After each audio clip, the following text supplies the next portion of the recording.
Chapter 19, The Plot Thickens. Wow, we've made it to chapter 19. It's a good story, isn't it? Well, don't go anywhere just yet, because it's almost time for the big, massive, climatic plot twist. All the best stories have one. Prince Grogba was in a foul mood by the time we'd all raced back across the crab-infested beach and got him safely into the hotel. Oof dropped him in the middle of the reception hall floor, and everyone stepped away, eyeing him nervously. Grogba's goblin subjects and the other guests were crowded up the great staircase. They'd been watching at the windows and saw the whole fiasco unravel. "I hate you," Grogba finally screeched when he'd clambered back to his feet. "This is the worst hotel in the world." "Oh dear," said the three old men in crumpled suits as their features melted back to those of the Molar sisters. "What a thulky tho-and-tho." Two of the prince's slaves ran forward and helped him get dressed back into his golden robes, and Nancy approached with a glass of frog grog. "Maybe a wee tipple will cheer you up," she said.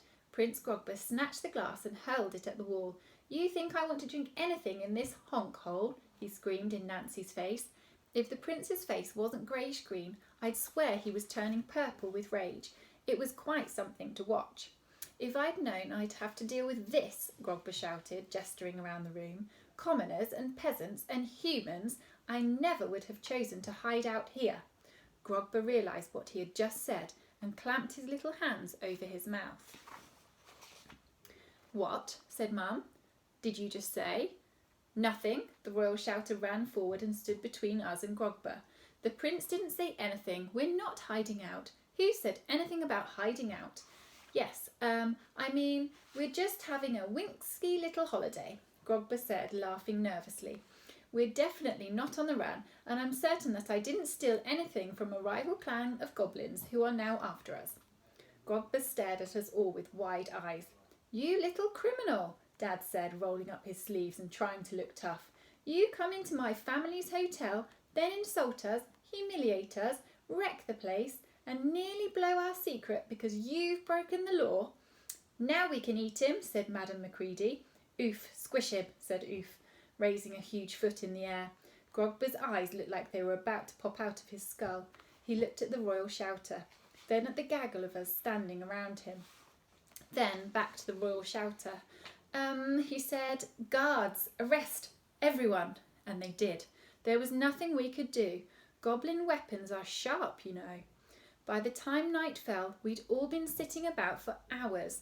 The little Pouncing Pumpkins guards surrounded us with their spears and made every non-goblin sit on the floor in the middle of the room. Things were looking pretty hopeless, but you'll be glad to know it didn't end there. I bet you're wondering just who Grogba had stolen something from, aren't you? I know I was. It's all I could think about. Well, you're about to find out. We were all sitting in silence except the prince. He was hunched over a little table, noisily scoffing the remains of Nancy's garden feast when it happened. I was sitting on the floor, bored, with a numb bottom, and I had no idea, not a clue, not the tiniest inkling that everything was about to go woomph. The woomfiest woomph I'd ever seen or heard.